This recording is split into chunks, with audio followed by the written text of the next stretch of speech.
नमस्कार, फिर से स्वागत है आप सभी का एक बार फिर से। इस वक्त यहाँ पर भागवत कथा का समापन हो और हमारे यहाँ पे अपनी शिक्षा की बातें हो रही। सर, सबसे पहले आपका बहुत बहुत स्वागत है। धन्यवाद सर, बहुत बहुत धन्यवाद, बहुत बहुत शुक्रगुजार।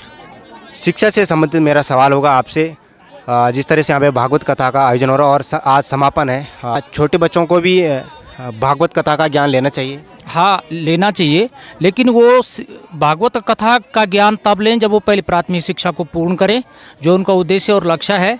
बच्चे का लक्ष्य पढ़ना है, अध्यापक मनोयोग से, बहुत पूर्ण मनोयोग से और अपने ध्यान मग्न होकर के अपने उद्देश्य और लक्ष्य को लेकर के प्राथमिक शिक्षा ग्रहण करें। प्राथमिक शिक्षा ही ग्रहण नहीं करें, या फिर प्राथमिक शिक्षा के बाद जो है हाई स्कूल इंटरमीडिएट की शिक्षा ग्रहण करें।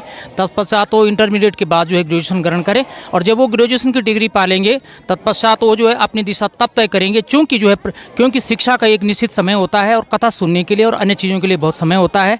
और जो है जो हमारी प्राथमिक शिक्षा जीवन के लिए होती है वो बहुत ज़रूरी होती है। इसलिए प्राथमिक शिक्षा को हम जो है ये खेल बोल में या वेद ग्रंथों में न बदलें, बल्कि शिक्षा ग्रहण करने में अपना समय दें।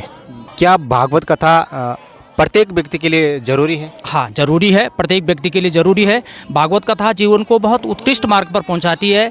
भागवत कथा से हमें ये प्रेरणा मिलती है कि हमारा जो उद्देश्य और लक्ष्य होना चाहिए, हमारी जो धार्मिक प्रवृत्ति है, हमारे जो वेद पुराण ग्रंथ हैं, उपनिषद हैं, उसको किस तरीके से बने हुए हैं, उनके प्रति जो हम लोगों का मानव समाज का जो दायित्व है, हम जो ईश्वर ने हमको मानव के रूप में भेजा है, 84 लाख योनियों से ऊपर उठ करके हमको जो है यहाँ समाज सेवा के लिए भेजा है, तो हमको ये चीज़ें ग्रहण करनी चाहिए। और बशर्ते कि अपने जीवन वृत्त में, अपने चरित्र में निकालने का, वो उतारने का हम प्रयास करें, और प्रत्येक के साथ जो है हम सौजन्यपूर्ण व्यवहार करें, और जो है भगवान के प्रति हम सच्ची श्रद्धा और निष्ठा भाव से अपना जीवन उतारें और अपना भाव रखें। भागवत कथा सुनने से जीवन में शांति प्रदान होती है? हाँ, जीवन में बहुत सुख और शांति मिलती है, क्योंकि भागवत कथा में सारी चीज़ें हैं। सुख दुख की लड़ाई कैसे होती है, एक दूसरे के साथ हम कैसा व्यवहार करते हैं, और हमारे जीवन में जब संकटकालीन परिस्थितियाँ आती है तो हम ईश्वर का ध्यान किस तरीके से करते हैं।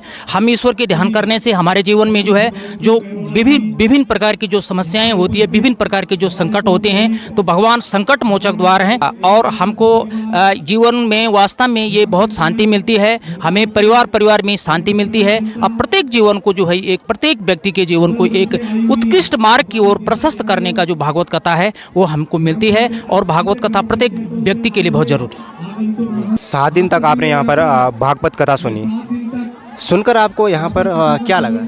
हाँ, 7 दिन तक मैंने निश्चित रूप से कथा सुनी है।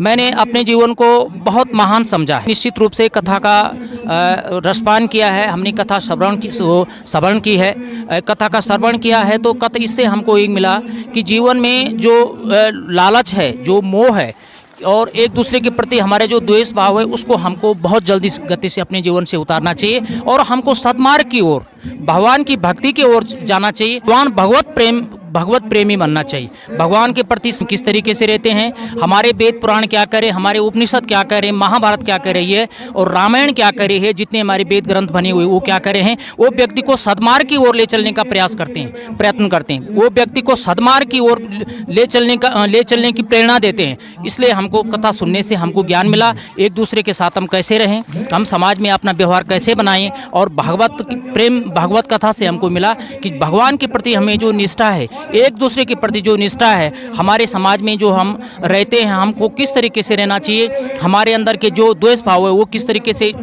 निकृष्ट हों, उनको हम किस तरीके से निकालें, और एक दूसरे के प्रति हम जो है किस ढंग से वफादार बने, परिवार के प्रति बने, समाज के प्रति बने, और अपने जीवन को अच्छे कार्य के प्रति हम जो है प्रेरित करें, और अच्छे कार्य से करने से अच्छी फसल बोने से निश्चित रूप से अच्छी फसल तैयार होती है, गलत फसल बोने से गलत फसल तैयार होती है। इसलिए अपने जीवन को हम भगवान की भक्ति में निकालें, और एक दूसरे के साथ प्रेम भाव और सद्भावना के साथ व्यवहार करें। इसी आस्था और विश्वास के 7 दिन तक हमने जो कथा का रसपान किया वो बहुत महत्वपूर्ण है। इस अवसर में मैं आप सबका, शास्त्री जी का और कथा आयोजक आप सबका साधुवाद व्यक्त करता हूं, और ईश्वर से कामना करता हूं कि ऐसी कथा लगातार होती चले। सर, बहुत बहुत धन्यवाद। धन्यवाद सर, बहुत बहुत शुक्रगुजार। धन्यवाद।